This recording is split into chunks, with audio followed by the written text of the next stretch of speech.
Hey guys, and welcome to my channel. So today we're gonna be doing a mukbang, but we're also gonna be just talking about me entering 2024. So let's start off with the mukbang first. So I have Popeyes. I just did a video on my TikTok. I will link it in the description down below if you guys want to go check it out. I just did a review on 3 different wing flavors. So I got honey garlic, honey barbecue, and signature hot. So make sure you guys go check out that TikTok in the description down below.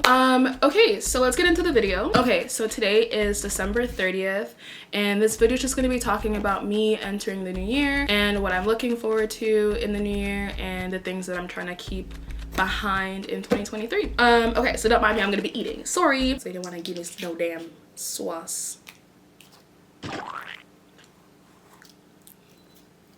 I don't even like sauce. It's okay. Oh, you guys can't even see the wings. Where do I start? Okay, so 2023 has been definitely an interesting year for me. January me would never have expected that this is where I'd be come the end of December. I don't want to give too much details out because I want to make individual videos for individual situations. But to summarize it, and this is also going to be kind of like a get to know me type of thing as well.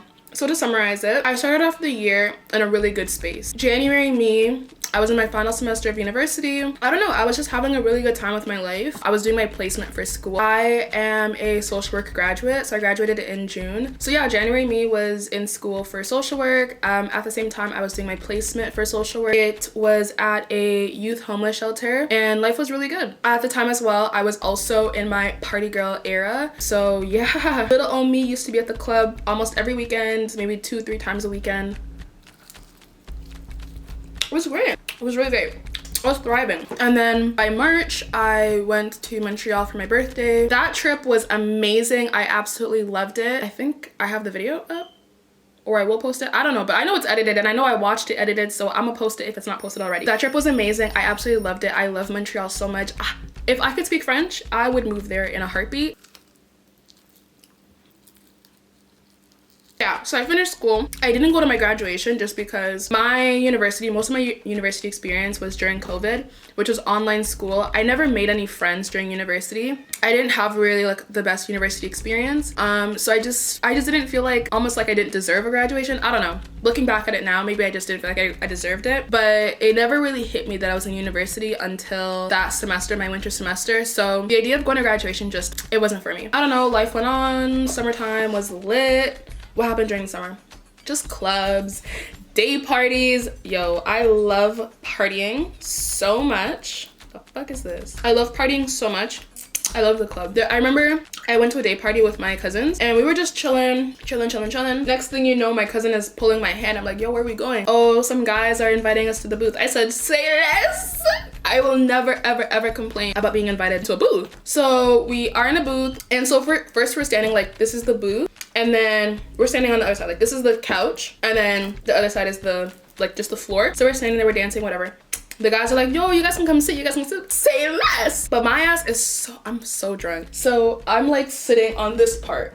And whatever, they're like, you want drinks? Yeah, we want drinks. Pour up, pour up, pour up. So I have a drink in my hand, Next thing you know, the guy in the next booth is like, let me pour you a drink. So I kid you not, at some point during that party, I had 2 drinks in my hand. I was like,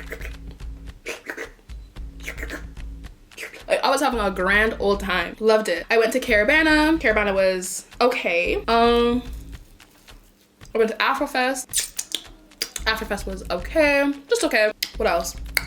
Yeah, summer was calm. It could have been better, but it was calm. And yeah. Okay, so during that time as well, so in June, so my placement, I loved my placement so much. I feel like I found my purpose. And during my last year of university, I only had 1 class, and it was my seminar class for my placement. So it was just a class to talk about placement. Like, you go to placement, and then in the class, she'd ask like, okay, talk about your placement. It was just like a prompt about your field, like prompt you to like, I don't know how to explain it, but it was about the field. And so I kid you not, I was the first person to cry in that class. That class was very vulnerable. A lot of us cried. A lot of us expressed our feelings about being social workers and like entering the field and stuff like that. And I remember crying because I was like, listen, I have social anxiety. I have low self-esteem, low confidence, all that. And I don't know how I'm gonna be a social worker, because if I'm scared to talk to people, then how the fuck am I gonna do my job? And And so like I would cry about that. My classmates would be like, literally, like the top 5 people that contribute in class, you're always number 1. You're always talking in class. You're always sharing in class. So you being worried about all that stuff is just,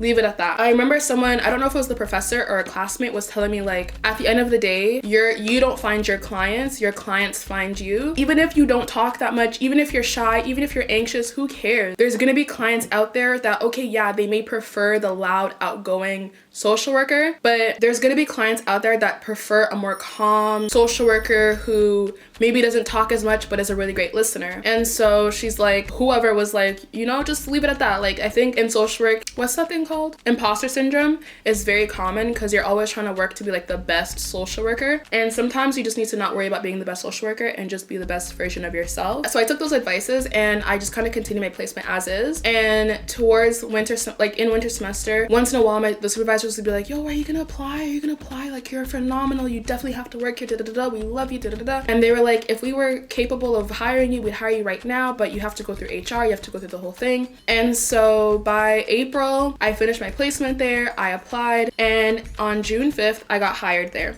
I got hired as a part-time. I wanted a full-time position, but I was like, you know what? It's okay. I'll take the part-time, I'll work up, and then when a full-time position comes up, then I'll apply for the full-time. Then in literally July 6th, I ended up getting a full-time position. So only 1 month of working part-time there, and then I got a full-time position. And things are going great and going great and going great until things did not go great. I'm not gonna go too much into it because I wanna make this journey of my life into one separate video, but long story short, things were going so great, okay, until things were going great. And I ended up losing my job.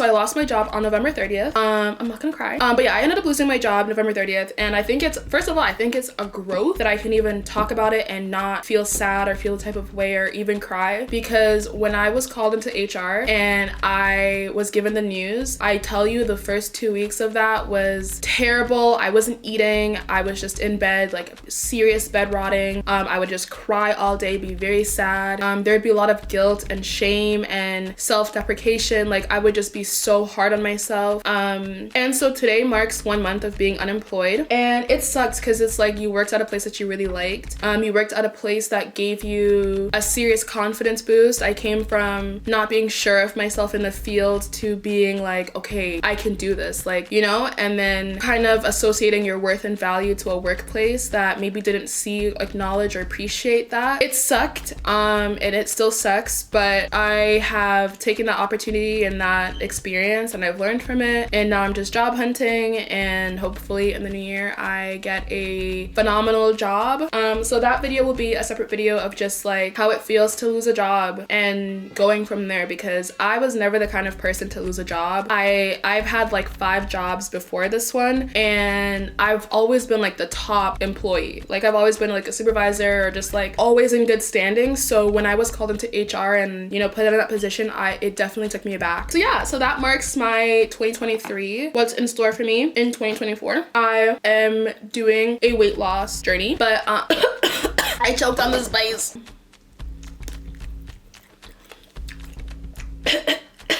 I don't like these. I was trying to buy me a car, but I'm unemployed. Obviously, I will have a job in 2024. It's just a matter of when I will get it. So getting a car is still on my list of things that I want to do and accomplish in 2024. I just feel like in general 2024 is gonna be that year. I can't explain it, but I just feel like literally come Monday, it's like I'm literally stepping foot into like a new world. I don't know how to explain it, but that's how I see 2024. I'm definitely also gonna open myself up to love. Okay, men disappointed me. Okay, it wasn't even me. Like, it was partially me, but men really disappointed me. I had to give them a break. So I'm hoping that my love life is better. I want to go on more dates, hopefully have a man. I applied for my master's. I didn't get in the first time that I applied. This is my second time applying. We'll see. So hopefully I share that news that I get into a master's program, master's of social work. If not, I'm completely okay with it, because I'm just the kind of person that I just want life to come at me as is, and I think everything happens for a reason and all experience is good experience. So even if I don't get in, which fingers crossed I do get in, but even if I don't get in, like that is just kind of the universe saying, listen, you're not ready, and there's gonna be opportunities and experience waiting for me that will help me out even more for when I get my master's. So that's okay. But yeah, even if I don't get in for next year, I've already started writing down things, because when you apply for a master's you have to write a personal statement, and I feel like, I'm not gonna lie, I feel like my personal statements have been really half-assed. So I've been starting to like really jot notes of like what I want to include in my personal statement if I don't get in for next year. There's just like little things that I'm trying to keep track for to get me going. Other than that, I'm just like, let's see how things go and let's just have life take me where I need to go. I don't know. Anyway, that kind of concludes this video. Thank you guys so much for watching. And then just really quickly about what's gonna be on this channel. So I'm really entering my content creation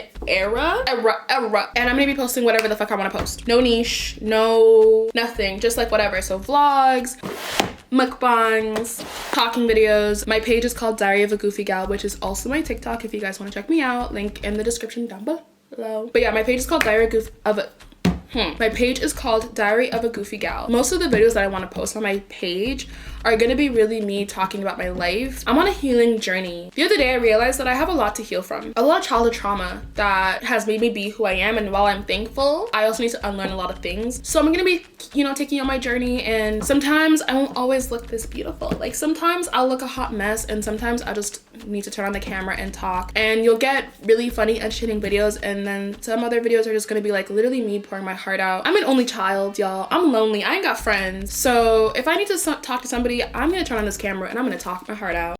Thank you guys so much for watching. My Instagram is ife.lisa. I will leave it in the description down below. You can follow me there. You can also follow me on TikTok, Diary of a Goofy Gal. Don't forget to like, comment, and subscribe to this channel, and I'll see you guys in another video. Bye. Yeah.